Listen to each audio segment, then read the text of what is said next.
Bismillahirrahmanirrahim. Assalamu alaikum. Welcome to Pass Education System, largest online institute in Pakistan for your online entry-test preparations. This is me, Taimur. I hope you all are doing well. Dear students, बात करेंगे प्यास university के fall 2026 admissions की।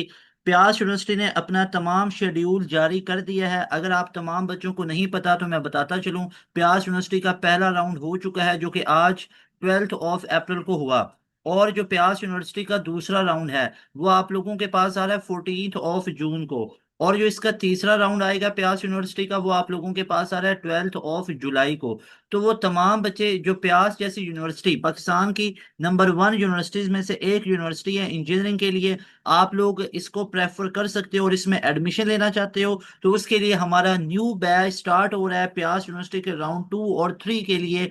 आप लोग अभी इस number पे कांटेक्ट करके हमारे बैच का हिस्सा बन सकते हो। अगर एक स्केड्यूल में पढ़ना चाहते हो, सिलेक्शन लेना चाहते हो, उसके लिए आप लोगों को हाईली रिकमेंडेड है पास एजुकेशन सिस्टम का सुपर प्रीमियम बैच। इस बैच में आओगे तो डेली लाइव क्लासेस हैं, उन लाइव क्लासेस में मल्टीपल टाइम आपका कोर्स खत्म होगा, रिकॉर्डेड सेशन भी मिलेंगे, डेली की लाइव क्लासेस की रिकॉर्डिंग भी मिलेगी और साथ में तमाम प्रैक्टिस जोन, वर्कशीट, टेस्ट सारा कुछ आपको मिलेगा। डियर स्टूडेंट्स, इस वीडियो में मैं आप लोगों को 12 अप्रैल 2026 के पेपर का कंप्लीट सोल्यूशन करवाने वाला हूँ। मेक श्योर कि इस वीडियो को खुद भी शुरू से लेकर एंड तक देखो। आप लोगों के लिए एक आंसर चेक होगा, वो बच्चे जो अभी टेस्ट देके आए हैं और वो तमाम बच्चे जो राउंड 2 3 में अपीयर होंगे, आपको हाईली सजेशन है कि सिर्फ राउंड 1 ही नहीं, आप लोग अभी जो आगे नेक्स्ट आप लोगों के पास राउंड 2 आ रहा है उसको भी लाजमी तौर पे दीजिएगा, राउंड 3 भी। ये रिकमेंडेशन उन तमाम बच्चों के लिए जो प्यास यूनिवर्सिटी को लेकर बहुत ज्यादा सीरियस हैं और प्यास यूनिवर्सिटी के अंदर एडमिशन लेना चाहते हैं। हमेशा याद रखिएगा, जिन यूनिवर्सिटीज ने 2 2 3 3 राउंड बनाए होते हैं इसका मतलब होता है कि उनको भी पता है इस चीज का ना कि आप बच्चे पहले राउंड को क्लियर नहीं कर सकते। आपके बोर्ड एग्जाम भी थे तो राउंड 1 गुजर गया, जैसे भी गुजरा आप लोगों ने ना उसमें अच्छा परफॉर्म किया या नहीं किया। अभी आपके पास एक मौका है प्यास यूनिवर्सिटी में दूसरे राउंड को देने का भी और तीसरे राउंड, लेकिन अब वो मिस्टेक नहीं करनी। अब बैच का हिस्सा बनना है, हमारे बैच में आओगे तो 100% आप लोगों की प्रिपरेशन भी होगी और इंशाल्लाह सिलेक्शन भी होगी। जैसे आप लोग यहाँ पे इन तमाम बच्चों का टॉप लेवल का रिजल्ट चेक कर सकते हो। प्यास के 2025 की अगर बात करूँ ना तो प्यास के 2025 के अंदर यानी 2025 में तीनों राउंड के टॉपर हमारे पास है अल्हम्दुलिल्लाह। यानी अगर मैं 2025 के प्यास के टॉप पोजीशन बात करूँ ना, और सिर्फ ये टॉप 3 ही नहीं, टॉप 5 टॉप 10 15 20 सारी हमारे पास पोजीशंस हैं। ये आप लोग चेक कर सकते हो किस टॉप लेवल की है। यहाँ पे ना ये आप लोगों को मैं ये रिजल्ट एक नजर आप लोग देखिएगा, फिर आप लोगों को ये मैं पूरे का पूरा ना इसका सोल्यूशन करवा देता हूँ। जरा इन बच्चों के एग्रीगेट चेक करें, 98.6 का एग्रीगेट है, 98.9 का एग्रीगेट है। ऊपर ये टॉप पोजीशन तो है ही है, इसके अलावा नीचे ये लाइन लगी हुई है प्यास यूनिवर्सिटी में टॉप पोजीशन की। तो मैं आपको एक बेहतरीन सजेशन दूंगा, हमारे बैच के हिस्सा बनो अगर अभी तक बैच को ज्वाइन नहीं किया हुआ है। अच्छा जी, पहले अब मैं हिस्से में आप लोगों को बच्चों के ना ये रिमार्क्स बता देता हूँ, इन्होंने जो जो चीजें बताई हैं, और दूसरे हिस्से में मैं आप लोगों को इसके सोल्यूशन करवा देता हूँ। बच्चों मैथ में बच्चों ने डायरेक्ट क्या बताया, अब बच्चों ने ऐसे एम्बिगुअस सी स्टेटमेंट लिखी, मैंने नीचे ना प्रॉपर स्टेटमेंट बना के लेके आया हूँ, वो मैं आपको सोल्यूशन करवा देता हूँ। देखो जरा, पहले बच्चा कह रहा है मैथ में मैट्रिक्स का determinant and then find lambda की वैल्यू बतानी थी। Matrix was 2 cross 2। अब देखो, अगर तो कोई मैट्रिक्स हमारे पास 2 क्रॉस 2 था ना तो उसका मतलब है कि उसमें 2 रोज थी और 2 कॉलम थे और एक जगह पे कहीं पे लैम्डा की वैल्यू थी। तो आपने उसका डिटर्मिनेंट लेके चेक कर लेना था, उससे भी आप लोग निकाल सकते हो लैम्डा की वैल्यू को। कोनिक्स में से एक या दो क्वेश्चन आए हुए थे, कॉम्प्लेक्स नंबर का था जी स्क्वायर प्लस जी स्क्वायर। टेल के कॉम्प्लेक्स नंबर होगा, यानी एक का कॉम्प्लेक्स नंबर है उसका स्केयर लेना है और दूसरे का भी स्केयर लेना है। अब बच्चे ने यहाँ पे ऐसे लिखा है तो इसके मैं सारे सिनेरियोज बता देता हूँ। सपोज दैट बच्चों हमारे पास यहाँ पे ना कोई एक ऐसा सिनेरियो बना हो, फॉर एग्जांपल यहाँ पे इसको जरा हम ऐसे देख लेते हैं।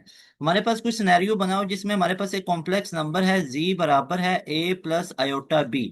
अब अगर तो मैं इसका स्केयर करूंगा तो वो क्या बन जाएगा, जी का स्केयर a + b को होल स्केयर, तो ए का स्केयर हो जाएगा प्लस बी का स्केयर हो गया, यानी आयोटा स्केयर भी हो गया और बी स्केयर, और +2a और b, ऐसे ही है वो ऐसे हमारे पास बन गया।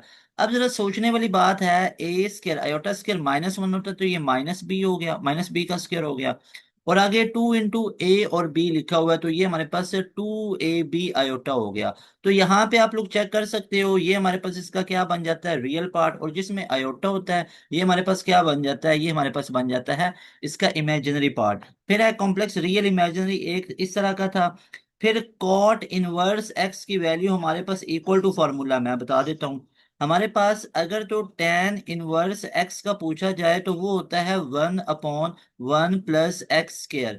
अगर तो बच्चों cot इनवर्स x का पूछा गया था ना, तो ये -1/1 + x² होना था। मान लीजिए इस x की जगह पे कोई और एक एंगल है, तो उस एंगल के डेरिवेटिव से भी मजीद मल्टीप्लाई किया जाता है। मान लो मैं आपसे कहता हूँ कॉट इनवर्स, ये अगले राउंड के लिए एडवाइसेस दे रहा हूँ, सुनते जाओ। 1/1 अब x नहीं होगा, अब 2x का स्क्वायर कितना होता है 4x², मल्टीप्लाई बाय 2x का डेरिवेटिव कितना होता है 2 होता है, और साथ में माइनस आ जानी थी। तो this is how you can find out the derivative of cotangent inverse x। आगे था एक या दो फ्रॉम फंक्शन। फंक्शन में से भी दिए हुए थे एक या दो से सवालात, एक दो सवालात। डिग्री ऑफ डेरिवेटिव एक्सप्रेशन, जो हर डिग्री होती है ना, मान लो एक जगह पे लिखा हुआ है हमारे पास d3y/dx³। अब ये नस्ट में भी आता है, ये यूईटी में भी आता है। और आगे लिखा हुआ है बच्चों d2y/dx², और आगे सिंपल y1 में लिखा हुआ है। तो अब इसकी डिग्री कितनी होगी, इसकी डिग्री 3 है, इसका ऑर्डर कितना होगा 3 का होगा, क्योंकि जो मैक्सिमम पावर गई होती है ना डेरिवेटिव की, वही उसका ऑर्डर को बताता है, डिग्री ऑफ डेरिवेटिव। वेक्टर का था v, वेक्टर को ऐड करना था, उसकी वैल्यू थी cos बीटा फाइंड आउट करना था, ऐसे था।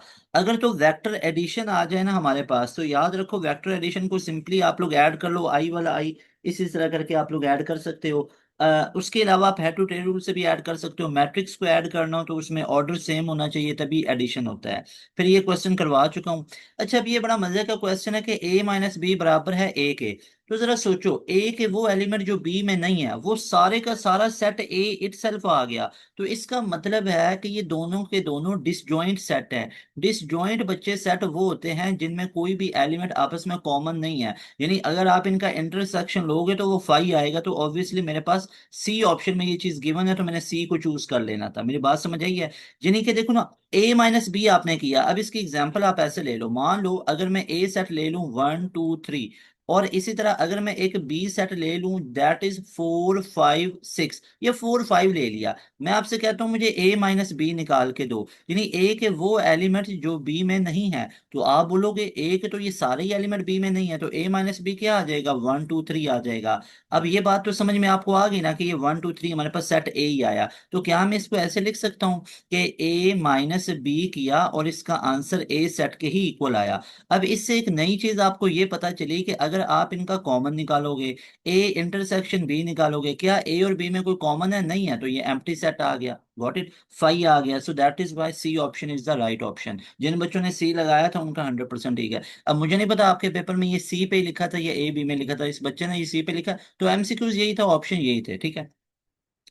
उसके बाद बच्चा बता रहा है कि sir starting from computer there were MCQs from Python like I को वैल्यू दी थी 5 एंड प्रिंट आई था and was asked about output and option were ये थे। मतलब सिंपल सी बात है, जो आउटपुट जनरेट करने वाले आप लोगों के पास क्वेश्चन ई कैट में आते हैं, तो आउटपुट जनरेट करने वाले क्वेश्चन आप लोगों को कहाँ पे देखने को मिले? आप लोगों को इधर प्यास के टेस्ट में भी आज देखने को मिले। तो हमारे लिए एडवाइस क्या है कि प्यास के टेस्ट में भी ये आउटपुट जनरेट करने वाले C language is very much important. देखो बच्चों, आप लोगों ने अभी से एडवाइसेस भी पकड़ते जाना है, ताकि नेक्स्ट टेस्ट के अंदर अच्छा परफॉर्म करो। बहुत बेसिक है, कोई एडवांस लेवल नहीं आया। ओवरऑल वैसे सिनेरियो बता दूं ना, मैं आपको स्टार्ट में बताना चाहिए था कि बच्चों को जो फिजिक्स है फिजिक्स है बच्चों को वो थोड़ा सा हेक्टिक लगा, बता के भेजा था। इसके अलावा बच्चों को जो कंप्यूटर साइंस के लगे हैं वो थोड़े से लगे हैं। अदरवाइज बच्चों के ये रिमार्क्स हैं कि मैथ भी हमें इजी लगा है, इसके अलावा केमिस्ट्री भी हमें इजी लगा है, और इसके अलावा इंग्लिश भी इजी लगा है। तो इनके अंदर थोड़ा सा था, लेकिन मैंने आपको ये चीज पहले बताई थी, मुश्किल फिजिक्स में ना कॉन्सेप्चुअल नहीं थे, इसमें ना कैलकुलेशन वाले और इस तरह के थोड़े से होते हैं, इस वजह से। उसके अलावा एसडीएलसी से थे कुछ, फ्रॉम सी लैंग्वेज मेनली यही फोकस थे। इंग्लिश दो passage and words meaning were easy and sentence completion. तो ये बच्चों के रिमार्क्स आप लोगों के सामने हैं। Will tell about math and physics in some time now. अच्छा, बच्चा कह रहा है कि मैथ में मैट्रिक्स के डिटर्मिनेंट थे लैम्डा, ये मैं आपको बता चुका हूँ। अच्छा, आगे अब आ रहा है गिवन फोर्स 1800 थी, नेट फोर्स को निकालना था। अब देखो बच्चों, आप लोगों के पास जो नेट फोर्स होती है वो क्या होती है? नेट फोर्स का कॉन्सेप्ट क्या है, इसको समझ लेते हैं। अगर इससे रिलेटेड कोई आएगा तो उसको भी देख लेते हैं। नेट फोर्स वो होगी कि हमारे पास कोई मल्टीपल फोर्सेस लग रही हैं किसी एरिया पे, या सपोज दैट एक बंदा खड़ा हुआ है, और जब वो खड़ा हुआ है तो उसका वेट का फोर्स नीचे की तरफ है, और उसके बाद अगर तो वो यहाँ पे नीचे की तरफ फोर्स लगा रहा है और ऊपर की तरफ भी फॉर एग्जांपल लिफ्ट में मूव कर रहा है, ठीक है ना, वेट उसका नीचे है और ऊपर की तरफ वो लिफ्ट में मूव कर रहा है, तो नेट फोर्स हम कैसे निकाल सकते हैं? हम अपना नेट फोर्स निकाल सकते हैं उस टेंशन की फोर्स में से उसका वेट को माइनस करके। इसके अलावा अगर आप किसी वॉल पे एक फोर्स लगाते हो और वहां पे आप लोगों को गिवन वैल्यू दी हुई है कि 1800 न्यूटन की आप फोर्स लगाते हो, जब कोई वॉल को तोड़ने के लिए हमें 2000 न्यूटन की फोर्स चाहिए, तो हमारे पास कितनी और फोर्स लगानी पड़ेगी इसको? अगर 200 और लगाओगे तो ये फोर्स बैलेंस कर देगी। जब 2001 न्यूटन लगाओगे तो ये वॉल के ऊपर कोई एक एक्सेलरेशन प्रोड्यूस करेगा। तो ये नेट फोर्स होती है जो एक्सेलरेशन प्रोड्यूस करती है, जो रैंडमनेस को, जो डिसऑर्डर को प्रोड्यूस करती है, वो नेट फोर्स होती है, याद रखिएगा। Not any force produces acceleration, only net force produces acceleration. Net force लगाते हैं, निकालते कैसे हैं? जो बड़ी फोर्स होती है उसमें से उस छोटी फोर्स को निकाल दो तो वो नेट फोर्स होती है, ठीक है। उसके बाद था हमारे पास, अब एग्जैक्ट इधर वो बच्चे ने स्टेटमेंट नहीं बताई, उसके रिलेटेड मैंने चीजें बता दी। ये कंप्यूटर साइंस के जो बच्चे ने बताया, आपको ये बता दिया। बाइनरी साइट ट्रीज की टाइप्स के एमसीक्यूज थे, एरेस के रिलेटेड थे। इसके अलावा दो पैसे ये भी बता दिए, मैथ के मैट्रिक्स वाला आ गया। अच्छा, calculate the sine B if area is A और ए बी हमारे पास ये गिवन थी। तो यहां से आप लोगों ने क्या करना था? साइन बी की वैल्यू निकाल लेनी थी। अब यहाँ पे याद रखिएगा, हमारे पास जो लॉ ऑफ कोसाइन और लॉ ऑफ साइंस है ये बहुत ज्यादा इंपॉर्टेंट है, ये बेतहाशा मर्तबा इस्तेमाल हो रहे होते हैं। अब जैसे आप लोग यहाँ से निकाल सकते हो, मैं फार्मूलाज आप लोगों को बता देता हूँ। हमारे पास बच्चों अगर तो साइन बी निकालना है ना, तो उसका एक सिंपल सा हमारे पास ये लॉजिक होना था कि sine B will be equal to B side into sine of A divided by A. तो इस तरीके से आप लोग निकाल सकते हो, क्योंकि आप लोग जानते हो कि ए अपॉन में sine alpha is equal to B upon में साइन बीटा। तो यहां से अगर आपको साइन बीटा को निकालना है, क्रॉस मल्टीप्लाई कर दीजिए, sine alpha into B, sine alpha into B divided by A, ऐसे ही है। तो ये हमारे पास किसके इक्वल आ गया? ये हमारे पास साइन ऑफ बी के इक्वल आ गया। यही मैंने ऊपर सबसे पहले नहीं लिख दिया। अब आप बच्चों को ये डायरेक्ट याद नहीं होगा, 100% श्योर है, मुश्किल हो जाएगा। तो इसलिए आप इस आइडेंटिटी को याद रख सकते हो बच्चों, कि ये जो आइडेंटिटी है this is called law of sine. Law of sine है, और ये इक्वल टू सी अपॉन में साइन, साइन गैमा होता है। तो हमने तो ए और बी में देखना है, हमें तो ए और बी में चीजें गिवन थी, तो मैंने क्या कर लिया? अब देखो कितना आसान सवाल बन गया।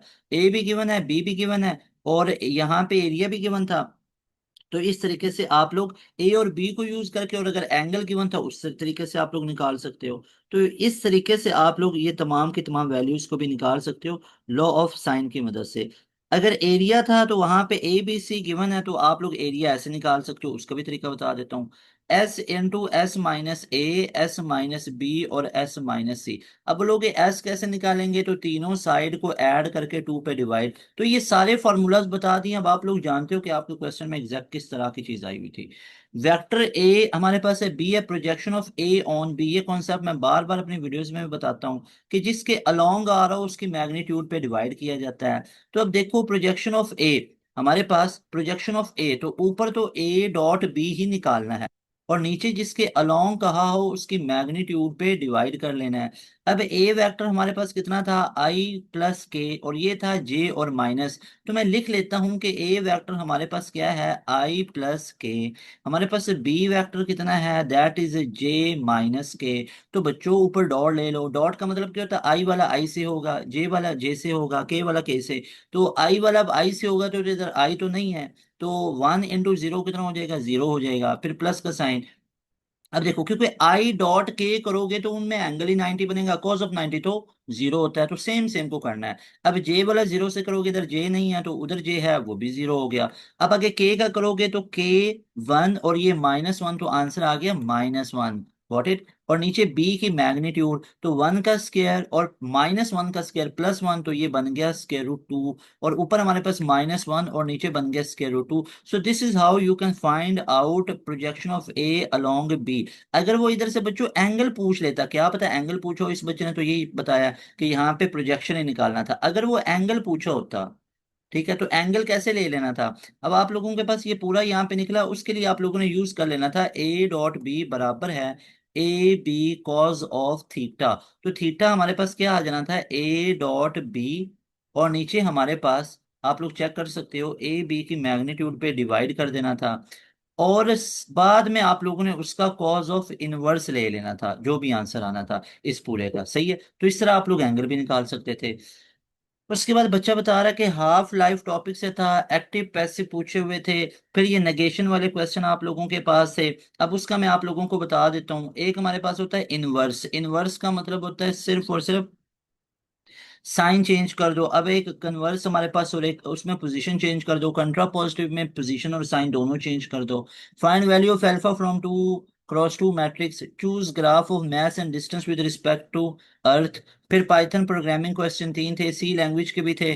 फिर binary search trees, pre order, post order, incident angle and reflected angle. उसके बाद दो डेरिवेटिव के थे, इंटीग्रेशन के एक दो थे, एक दो यूनिट 4 के थे, यानी एनालिटिकल जो कोऑर्डिनेट ज्योमेट्री है, यूनिट 7 से प्रोजेक्शन ऑफ वेक्टर के रिलेटेड था। उसके बाद A transpose A bar transpose equal to, यानी ए का ट्रांसपोज लोगे तो वो इक्वल है ए बार के ट्रांसपोज के। तो इस तरह का क्वेश्चन आया हुआ था। तो ए का ट्रांसपोज अगर ए के इक्वल आ जाए, सिमेट्रिक। ए का ट्रांसपोज अगर -a के इक्वल आ जाए तो स्क्यू सिमेट्रिक। और अगर ए बार उसमें आ जाए तो वो हार्मिशन स्क्यू हार्मिशन, हार्मिशन या स्क्यू हार्मिशन। फिर है फिजिक्स से वेव वाले चैप्टर से आया था, वर्क वाले से दो थे, इंग्लिश में से पैसेज आया था स्टूडेंट के स्ट्रेस कैसा है, मतलब ऐसे आया हुआ था। केमिस्ट्री में डी ब्रोई इक्वेशन यूज करके करना था, lambda is equal to h/p होता है, ठीक है। यहाँ से आप लोग p की जगह पे mv भी यूज कर सकते हो। So this was asked in your today's paper. उसके बाद बच्चों आप लोगों के पास और क्या क्या चीजें पूछी गई जरा देख लेते हैं। इंग्लिश में से आप लोगों के पास ऑप्टिमाइजेशन का पूछा गया। अच्छा, अब यहाँ पे देखो इंग्लिश का आप लोगों के पास ऑप्टिमाइजेशन का सिमिलर पूछा गया। अब सिमिलर मैंने बता के भेजा था, मेरी एंड गेम इंग्लिश की देखी थी, उसमें मैंने यही चीजें यूज की हुई थी कि सिमिलर आप लोगों से पूछे जाएंगे, वो उसको सिनोनिम कहते हैं। और ऑप्टिमाइजेशन बेसिकली किसको बोलते हैं, इंप्रूवमेंट को। अब इसके मैं सिनोनिम आपको बता देता हूँ। इसका सिनोनिम इंप्रूवमेंट भी होता है, ठीक है, इंप्रूवमेंट भी होता है अगर तो ये ऑप्शन था, ठीक है। इनहेंसमेंट भी होता है, ठीक है, एनहेंसमेंट भी होता है, रिफाइनमेंट भी होता है, मैक्सिमाइजेशन भी होता है। शायद ये मैक्सिमाइजेशन का दिया होगा, तो मैक्सिमाइजेशन भी होता है। आप मुझे जरा कमेंट सेक्शन में बताइएगा कौन से इसमें से दिया हुआ था। ऑप्टिमाइजेशन का मीनिंग क्या क्या होता है मैं बता देता हूँ। इसका मीनिंग इंप्रूवमेंट भी होता है, इन्हेंसमेंट भी होता है, मैक्सिमाइजेशन भी होता है, या स्ट्रीमलाइनिंग भी होता है, ये भी इसको कह देते हैं, या समहाउ अपग्रेडिंग भी होता है, फाइन ट्यूनिंग भी होता है। तो ये सारे अब इसमें से आप लोग मुझे बता दीजिएगा। अब इससे ज्यादा मुझे, ये जितने थे वही आपको बता दिए। डायरेक्ट इनडायरेक्ट वन क्वेश्चन था, कंप्रीहेंशन के 3 एमसीक्यूज आए हुए थे। फिर है कंप्यूटर में Python the basic tree, ACC के और बेसिक सर्च। मतलब ये बच्चे ने अब कंप्यूटर के यहाँ पे बताया, फिजिक्स का पोर्शन बहुत टफ था। अब बच्चों को फिजिक्स का लगा, वीएक्स ये था, time was 0 second and find related to find acceleration. इसमें मुश्किल क्या थी चीज, वी हमारे पास V into X was given 98 -2t²। तो बच्चों यहाँ से एक्सेलरेशन निकालना है। एक्सेलरेशन क्या होता है, rate of change of velocity, rate of change of velocity. तो rate of change of velocity को ही तो हम क्या बोलते हैं, हम डेरिवेटिव बोलते हैं, rate of change of anything, किसी चीज में चेंज होना विद रिस्पेक्ट टू टाइम। इसको डिफरेंशिएट कीजिए, 98 का 0 आ गया, -2 बाहर t² का 2t आ गया, तो -4t आ गया। अब एक्सेलरेशन कितना था, टाइम वाज 0, तो 0 किया तो 0 का एक्सेलरेशन। तो इसका मतलब है ये जो वेलोसिटी थी, ये वेलोसिटी कांस्टेंट थी, ये जो वेलोसिटी थी ये वेलोसिटी कांस्टेंट थी। अगर वेलोसिटी कांस्टेंट है तो वेलोसिटी में चेंज नहीं आएगा, जब चेंज नहीं आएगा तो इसका मतलब है उसका एक्सेलरेशन भी 0 होगा। समझ आई, ऐसे सॉल्व करना था। फिर है were asked to find acceleration but statement काफी लंबी कंफ्यूजिंग थी। ओके, ऑप्टिमाइजेशन का सिनोनिम पूछा गया था, improves to best performance, makes faster, makes amendment, improve best performance, ये ऑप्टिमाइजेशन होती है। उसके बाद इंग्लिश के सिनोनिम दो तीन थे, दो तीन पैराग्राफ क्वेश्चन थे, करेक्ट सेंटेंस मार्क करना था। और ये सारी की सारी चीजें आपको इंग्लिश की एंड गेम के अंदर मैंने बता रखी हैं, जाके चेक कर सकते हो। काफी हेल्प हुई होगी आप तमाम बच्चों को एंड गेम से। वो जिस बच्चों ने एंड गेम पूरी सुनी ना, उनको काफी इंशाल्लाह ताला हेल्प हुई होगी। अपने मार्क्स को भी लाजमी तौर पे पास एजुकेशन सिस्टम के साथ शेयर कीजिएगा, आप लोगों का रिजल्ट भी जल्दी आने वाला है। What is indirect of he said did I, दो तीन पुट करेक्ट वर्ब थे। मैथ के ज्यादा सॉल्विंग नहीं था, मैथ बच्चों को इजी लगी। मैक्सिमम एक 1.5 की स्टेटमेंट थी। कम्प्लेक्स नंबर टोटोलॉजी दो तीन मैट्रिक्स के थे। What is the value of if matrix is singular, उसका डिटर्मिनेंट जीरो पुट कर लेना था बच्चों। उसका डिटर्मिनेंट जीरो पुट कर लेना था। और डिटर्मिनेंट लेते कैसे हैं, जैसे ए बी सी डी है ना, तो ए और डी ये मेन प्रिंसिपल डायगोनल होते हैं, इनको मल्टीप्लाई करके अंदर साइन को चेंज कर लेना था, इक्वल टू जीरो कर लेना था। तो इस तरीके से आप लोगों ने चीजों को हैंडल कर लेना था। ओके बच्चों। What is partial equation, sum of geometric series करना था। ज्योमेट्रिक सीरीज का सम आप लोगों ने कर लेना था। अब मेरे प्यारे बच्चों, ज्योमेट्रिक सीरीज का सम, अगर सम टू इन्फिनिटी था, ये 1/1 - Rn, इस तरह आप लोगों ने कर लेना था, ठीक है ना। अच्छा जी, उसके बाद n का था, तो वो आप लोगों ने A1 × 1 - R में यूज कर लेना था। थ्योरम से कुछ नहीं आया। प्रोबेबिलिटी का एक था। ट्रिग्नोमेट्री के दो तीन क्वेश्चन आए हुए थे, चैप्टर 12 में से थे। और डोमेन ऑफ फंक्शन का था। डोमेन वो सारी वैल्यूज जो हम पुट कर सकते हैं। उसके बाद प्यारे बच्चों हमारे पास क्या पूछा गया, हाउ मैनी, अच्छा अब केमिस्ट्री का भी तो रह गया ना। केमिस्ट्री वाले बच्चों को मैं कैसे छोड़ सकता हूँ, कैसे भूल सकता हूँ। नहीं, भूलना क्यों है, भूलना क्यों, इधर आ जाओ, इधर आओ। प्यारे बच्चों केमिस्ट्री की तरफ आ जाते हैं। केमिस्ट्री का पहले था, how many cal centres can attack one molecule. तो हमारे पास से ये डिपेंड करता है मॉलिक्यूल पे। तो हमारे पास से यहाँ पे जो वन होता है ना कायरल सेंटर, वो पर कार्बन एटम होता है विद 4 डिफरेंट ग्रुप। तो कितने होते हैं, वन कायरल सेंटर पर कार्बन एटम, पर कार्बन एटम। और वो फर्दर कितने ग्रुप से होता है, 4 ग्रुप से अटैच हुआ होता है। ये इस तरह का कोई आंसर था। फिर है, disaster differ by which property, physical property से वो करते हैं। ये फिजिकल प्रॉपर्टी बोलो तो क्या बोलेंगे, फिजिकल प्रॉपर्टी मतलब मेल्टिंग पॉइंट, बॉइलिंग पॉइंट, ऐसे ही है। सॉल्युबिलिटी, इनको क्या बोलते हैं, इनको physical property. Which molecule has largest N M R, तो बेंजीन के किस में लार्जेस्ट होते हैं, टाइप स्ट्रक्चर था A B C D option से। ओके। फिर आप बच्चा बता रहे हैं silver tolerance test use to identify, silver tolerance test किसके लिए किया जाता है, यानी जो ऑल एल्डिहाइड्स हैं उसके लिए। कीटोन्स रिएक्ट नहीं करते, मैं बता देता हूँ। एल्डिहाइड आंसर, अच्छा बच्चे ने बता दिया हुआ है। कीटोन्स और एल्डिहाइड, तो एल्डिहाइड देते हैं और कीटोन्स ये वाला टेस्ट नहीं देते। फिर है phenol react with primary alcohol to give, तो अच्छा बच्चों ने आगे भी बता रखा है कि जो फिनोल होता है ना, ये बेसिकली विल्सन सन सिंथेसिस की बात हो रही है ना। तो विल्सन सन सिंथेसिस के अंदर क्या होता है, phenoxide plus alkyl halide react करता है और उसमें ईथर बनता है। फिर है एक आईआर डायग्राम के क्वेश्चन था, ठीक है। यहाँ से हमारे पास पूछा गया था। यहाँ पे उसके बाद नेक्स्ट हमारे पास SN1 बेस्ट विद, हमारे पास पोलर, हमारे पास प्रोटिक इस सॉल्वेंट के बारे में था। तो उसके बाद हमारे पास ये टर्शरी अल्काइल हैलाइड देते हैं, SN1 ज्यादा क्या देते हैं, टर्शरी अल्काइल हैलाइड।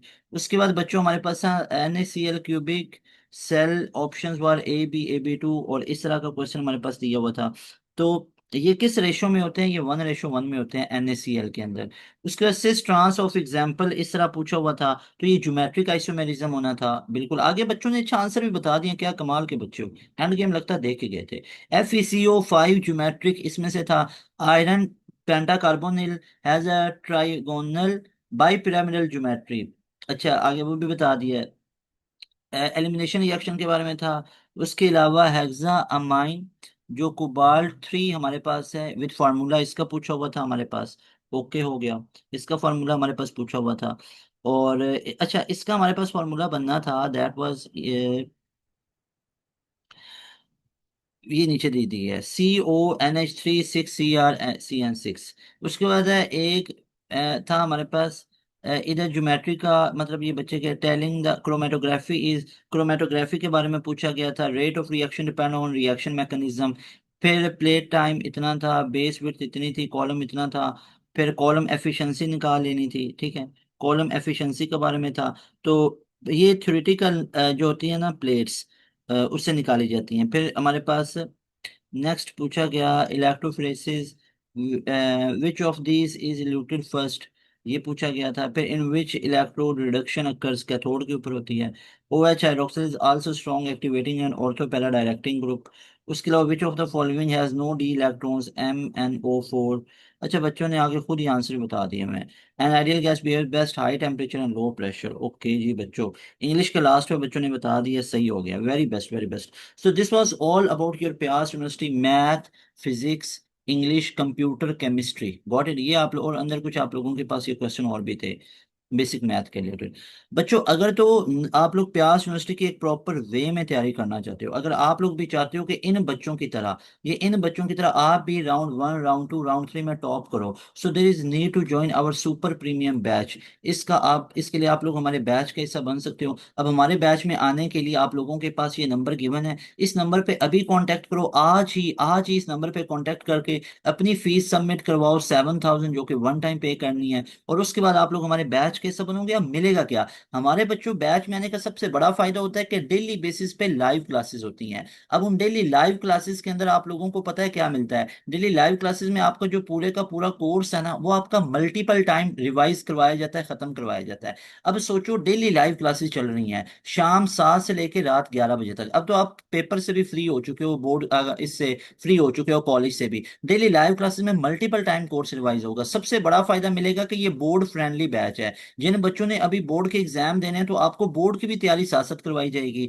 और साथ में बोर्ड एग्जाम्स के साथ साथ आपको एंट्रेंस की तैयारी मिलेगी। अब जो बच्चे यूईटी का राउंड 2 देने जा रहे हैं वो जून में है, जून में आपके पेपर खत्म होंगे। जो बच्चे पंजाब यूनिवर्सिटी का टेस्ट देंगे तो वो आपके जून में है, एनटीएस आप लोगों का जून में है, एनईडी का राउंड जून के अंदर आ रहा है, मेहरान जून के अंदर आ रहा है। तो किन किन चीजों को कवर अप करोगे, तो भाई उसके लिए हमारे बैच का हिस्सा बनो। जो डेली लाइव क्लासेस होती है उनके साथ में डेली रिकॉर्डिंग भी मिल जाती है, और इसके अलावा एक पूरा रिकॉर्डेड सेशन भी देते हैं। जो बच्चे किसी भी टाइम स्लॉट में कोई भी लेक्चर सुनना चाहते हैं, यानी आपके पास हम पाकिस्तान का सबसे बड़ा फीचर आपको दे रहे हैं अपने पाकिस्तानियों को, कि आपको पूरा रिकॉर्डेड सेशन दे रहे हैं, और चार चार रिकॉर्डेड सेशन, प्रीवियस बैचेस की रिकॉर्डिंग, बैच 1, 2, 3 जो गुजरे हैं उनकी रिकॉर्डिंग, और साथ में 2 अलग से रिकॉर्डेड सेशन दे रहे हैं, 5 5 रिकॉर्डेड सेशन दे रहे हैं। और बैच 4.0 बिल्कुल नया स्टार्ट से शुरू होगा। तो खुद सोचो तैयारी किस लेवल की हो जाएगी। एक बच्चे का दिल कर रहा है मैथ का कोनिक सेक्शन पढ़े, लाइव क्लासेस में उसका डेरिवेटिव चल रहा है, तो भाई रिकॉर्डेड सेशन में 4 4 5 5 ऑप्शन है, कहीं से भी जाके वो सुन सकते हैं पास एजुकेशन सिस्टम के पोर्टल से। सारा लेक्चर नोट्स हम देंगे, सारा प्रैक्टिस जोन हम देंगे, वर्कशीट टेस्ट हम देंगे।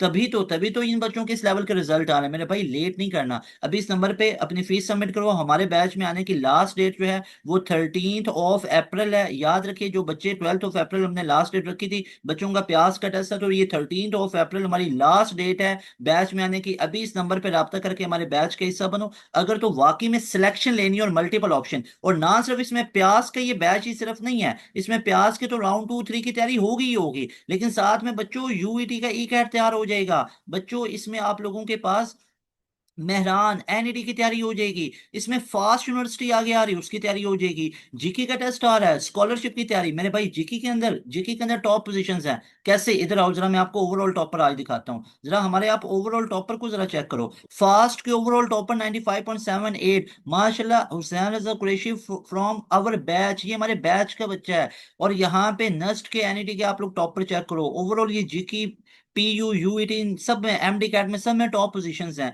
प्यास के ये तमाम ओवरऑल टॉपर 99, 98, 99, इन सब के परसेंटाइल चेक कीजिए। उसके बाद प्यारे बच्चों आईटीयू के अंदर आप लोग चेक करो, टॉप पोजीशंस है, मेहरान के अंदर टॉप पोजीशंस है, एनईडी के अंदर है, कॉमसेट्स के अंदर चेक कर लो, जीके के अंदर टॉप पोजीशंस चेक कर सकते हो। तो मेरे भाई देर किस बात की, अभी अभी हमारे बैच के हिस्सा बनो। अगर वाकई सिलेक्शन चाहते हो, एयर यूनिवर्सिटी के अंदर टॉप पोजीशंस आप लोग चेक कर सकते हो, बेशुमार बच्चों की। नस्ट में पहली मेरिट पोजीशन हो, 160, 170, 175 प्लस हो, अल्हम्दुलिल्लाह हमारे बैच के स्टूडेंट के होते हैं। तो अभी इस नंबर पर रब्ता करो, आज ही अपनी सीट को रिजर्व करो। You will be very very happy by joining our session. मिलेंगे नई वीडियो में, तैमूर हसन को नई इजाजत। अस्सलाम वालेकुम, अल्लाह हाफिज, पाकिस्तान जिंदाबाद।